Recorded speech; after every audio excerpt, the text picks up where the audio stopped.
BC రిజర్వేషన్ల సమస్య పరిష్కరించే అవకాశం మోదీ కిషన్ రెడ్డి అడ్డుపడుతున్నారని ముఖ్యమంత్రి రేవంత్ రెడ్డి విమర్శించారు. బీసీ రిజర్వేషన్లలో ముస్లింలను కలిపారనే తొండివాదన తెచ్చారని మండిపడ్డ సీఎం అబద్ధాలతో బడుగు బలహీన వర్గాలకు అన్యాయం చేస్తున్నారని ధ్వజమెత్తారు.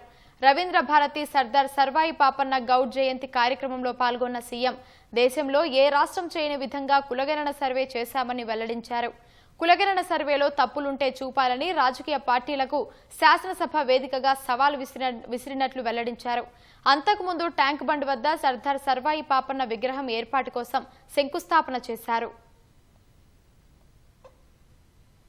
ఈ దేశంలో ఉండే అన్ని రాజకీయ పక్షాలు సూటిగా శాసనసభ వేదికగా మేము సవాలు విసిరినాం. మేం కట్టిన లెక్కలో ఒక్కటైనా తప్పుంటే చూపించండి, మేము ఖచ్చితంగా చేసిన తప్పుకు క్షమాపణ చెబుతాము.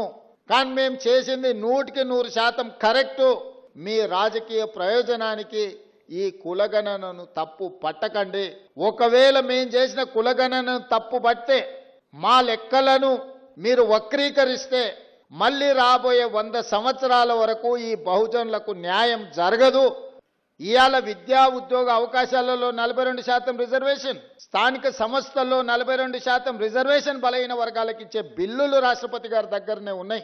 చంద్రశేఖరరావు గారు తెచ్చిన చట్టం ఈరోజు 50% లోపలనే రిజర్వేషన్లు ఉండాలని ఏదైతే చేసిండో దాన్ని తొలగించడానికి చేసిన ఆర్డినెన్స్ కూడా ఈరోజు కేంద్ర ప్రభుత్వం దగ్గర రాష్ట్రపతి గారి దగ్గర చిక్కుకున్నాయి.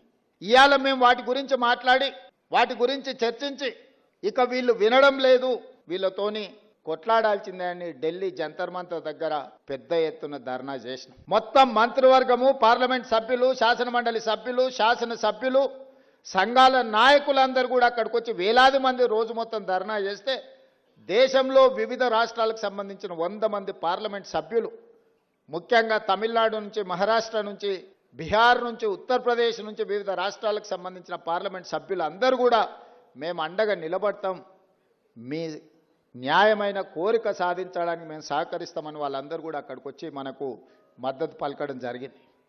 అయినా బీఆర్ఎస్ వాళ్ళు అక్కడికి రాలేదు, బీజేపీ వాళ్ళు అక్కడికి రాలేదు. నేను ఒకటే అడుగుతున్నది, కాంగ్రెస్ ధర్నా కాదు, కాంగ్రెస్కు లాభం చేకూర్చేది కాదు. బలహీన వర్గాలకు సంబంధించి బహుజనుల కోసం రిజర్వేషన్లను పెంచుదామని దేశంలో ఉండే అన్ని పక్షాలు అక్కడికి వచ్చి మద్దతు ఇచ్చినాయి. మరి బీజేపీ బీఆర్ఎస్ అక్కడికి రాలేదు, మద్దతు పలకలేదు అని అంటే మీరందరూ ఆలోచన చెయ్యండి అని చెప్పి మీకు విజ్ఞప్తి చేస్తున్నా. నేను ఆరోపణలు చేయదలుచుకోలే, నేను విమర్శించదలుచుకోలే, కానీ సమస్యను పరిష్కరించే శక్తి వాళ్ళ దగ్గరనే ఉంది. ఈరోజు అడ్డుపడుతున్నది కిషన్ రెడ్డి గారు, మోడీ గారు కాదా? ఈరోజు రాష్ట్రపతి దగ్గర చిక్కుకున్న విద్యా ఉద్యోగ అవకాశాలలో 42% రిజర్వేషన్, స్థానిక సంస్థల్లో ఇవ్వాల్సిన 42% రిజర్వేషన్, చంద్రశేఖరరావు గారు తెచ్చిన 50% పరిమితిలోనే రిజర్వేషన్లు ఉండాలని తెచ్చిన ఆర్డినెన్స్ తొలగాలి అని అంటే కిషన్ రెడ్డి, మోడీ గారు రాష్ట్రపతి గారికి చెప్పాలి.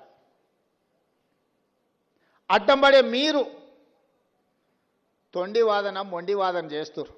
ఇందులో మీరు బీసీ రిజర్వేషన్లలో ముస్లింలను కలిపినరని, చదువుకున్న వాళ్ళు, కేంద్ర మంత్రులుగా పనిచేస్తున్న వాళ్ళు, ఈ దేశంలో రాజ్యాంగంలోనే ప్రొవిజన్ లేదు, మత ప్రాతిపదికన రిజర్వేషన్లకు తావు లేదు. మత ప్రాతిపదికన ఏ రిజర్వేషన్ ఉన్నా 2 నిమిషాలలో సుప్రీంకోర్టు కొట్టేస్తుంది. మేము పంపించిన బిల్లుల్లో కానీ, మేము పంపించిన ఆర్డినెన్స్లో కానీ ఎక్కడైనా మత ప్రాతిపదికన 1% 0.1% రిజర్వేషన్ అయినా ఉందా మీరు చూపించండి అని చెప్పి బీజేపీ బీఆర్ఎస్ నాయకులను నేను అడుగుతున్నా. ఎందుకు అబద్ధాలతోని బలహీన వర్గాలను అడ్డుకుంటున్నారు, బహుజనులకు అన్యాయం చేస్తున్నారని నేను వేదిక మీద నుంచి అడగదలుచుకున్నా.